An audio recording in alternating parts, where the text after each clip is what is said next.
Estudio bíblico número 10, la santidad. La santidad es un concepto realmente nuevo para todas las personas que están comenzando a conocer la palabra de Dios.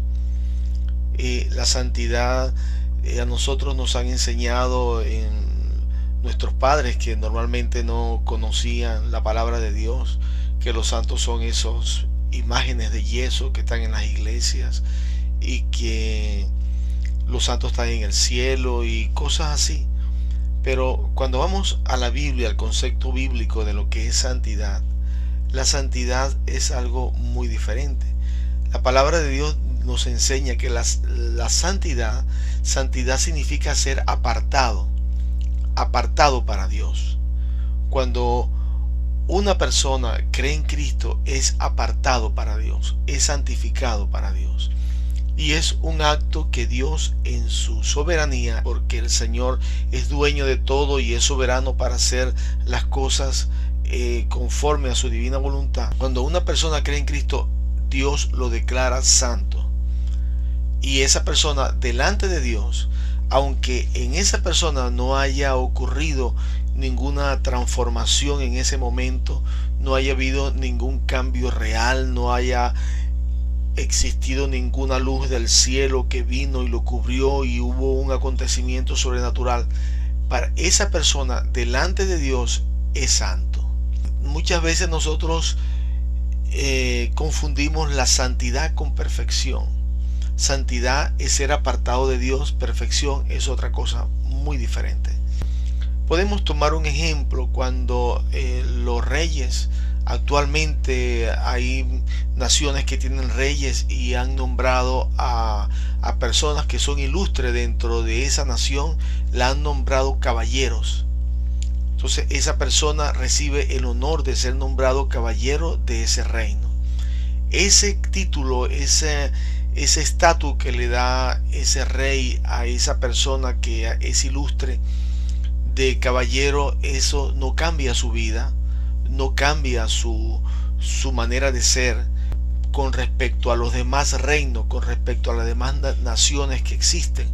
Pero con respecto a ese reino, sí lo cambia. Con respecto a ese reino, tiene un estatus que ahora todos los que pertenecen a ese reino, las autoridades de ese reino, van a considerar a esa persona de otra manera, porque ha sido declarado caballero de la corte de ese reino. Y esa persona que ha sido declarada caballero de la corte de ese reino, ahora le corresponde andar conforme a esa investidura que ha recibido. Tiene que honrar ese llamamiento. Algo parecido podemos tomar la similitud para la santidad con respecto al reino de los cielos. Dios nos nombra santos.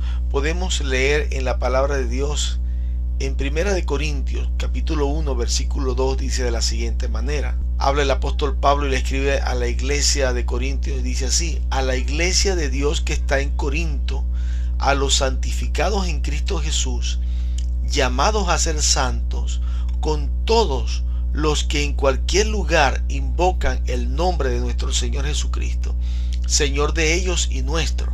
1 Corintios capítulo 1 versículo 2. O sea, aquí nos está refiriendo el apóstol, le está hablando a los corintios y le dice: a los santificados en Cristo, llamados a ser santos con todo lo que en cualquier lugar invocan el nombre de Jesucristo. Si usted invoca el nombre de Jesucristo en cualquier lugar de este planeta, usted está llamado a ser santo para Dios. Podemos decir el concepto básico de la santidad. Santidad es ser apartado para Dios, es reservar nuestra vida para Él. Este mundo no es santo. Este mundo es todo lo contrario a la santidad. Este mundo está lleno de odio, de resentimiento, de rencor, que son contrarias a la santidad. Sin embargo, el reino de los cielos es santo. Dios es santo porque en Él no hay sombra de maldad, no hay sombra de iniquidad. Allí todo es conforme a la voluntad de Dios. Santificado significa que está apartado de todo mal. No hay ningún tipo de sombra de mal en la presencia de Dios ni en el reino de Dios. Una parte muy importante de este tema de la santidad es lo que podemos leer en Hebreos capítulo 10, versículo 10, dice así: en esa voluntad somos santificados, mediante la ofrenda del cuerpo de Jesucristo, hecha una vez y para siempre.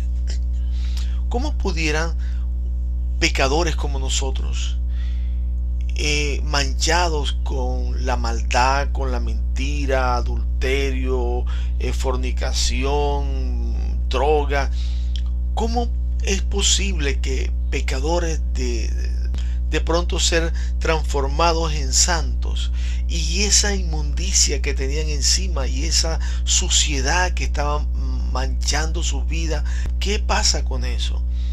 La Biblia dice que somos santificados en Cristo Jesús. Esto es parte de la obra de Jesucristo en la cruz del Calvario. Tenemos que ser santos para poder ir al reino de los cielos y para poder tener comunión con el Padre, principalmente. Pero para eso nuestros pecados tenían que ser lavados, tenían que ser limpiados.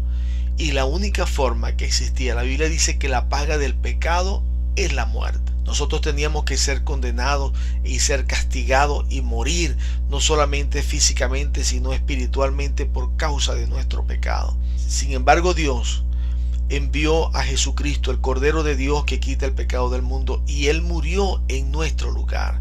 Él ocupó nuestro lugar. Dice la palabra de Dios que el castigo de nuestra paz fue sobre Él. Para que nosotros tuviéramos paz, Él fue castigado.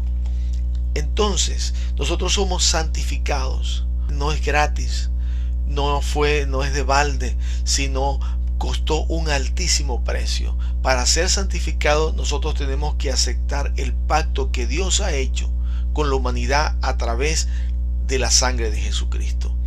Y entonces somos santificados en Él cuando cada hombre, cada mujer se humilla delante de Dios y acepta el sacrificio que hizo Cristo para salvarlo en la cruz del Calvario. Dios, en su misericordia, en su poder, que se agrada de tal decisión, Dios declara a esa persona salva y limpia todos sus pecados por la sangre derramada en la cruz del Calvario, y esa persona, con respecto al reino de los cielos, es santa. Con respecto al reino de los cielos, es declarada santa y es salva. Imaginémonos nosotros el ladrón en la cruz. El ladrón que fue crucificado al lado de Jesús. Este ladrón, con toda su maldad, con todos sus pecados, siendo crucificado por lo que él mismo, como él mismo dijo, por lo que él merecía, este ladrón reconoció a Jesucristo en la cruz y le dijo al Señor: acuérdate de mí cuando vengas en tu reino. Y el Señor le dijo: hoy estarás conmigo en el paraíso. Y fue salvo porque en ese momento fue santificado en la sangre que fue derramada en la cruz del Calvario, y el Señor le dio la salvación a ese hombre que estaba hasta ese momento manchado por el pecado, pero Dios lo santificó en ese instante por el mismo sacrificio que estaba haciendo Jesucristo en la cruz, y fue salvo. Esto es los misterios. Estos son misterios que han estado ocultos, dice la palabra, desde antes de la fundación del mundo, pero ahora han sido revelados a nosotros a través de Jesucristo. Cristo vino a reconciliarnos con Dios, y parte importante de la reconciliación con Dios es que nosotros seamos santificados. Que nosotros seamos santificados, y la única manera de que eso ocurriese es que nuestros pecados fueran limpiados, lavados, y eso ocurrió en la cruz del Calvario. Volvemos a leer el pasaje, Hebreos 10:10, dice: en esa voluntad somos santificados, mediante la ofrenda del cuerpo de Jesucristo, hecha una vez y para siempre. Agradecemos a Dios su misericordia, su fidelidad para con nosotros. Es muy importante que nosotros entendamos esta parte de la santidad y de la santificación. Leemos de nuevo en Primera de Corintios capítulo 1 versículo 2, dice lo siguiente. El apóstol le está hablando a la iglesia de Corintio y le dice: a la iglesia de Dios que está en Corintio, a los santificados en Cristo Jesús, llamados a ser santos. Como dijimos al principio, somos santificados en Cristo Jesús, y somos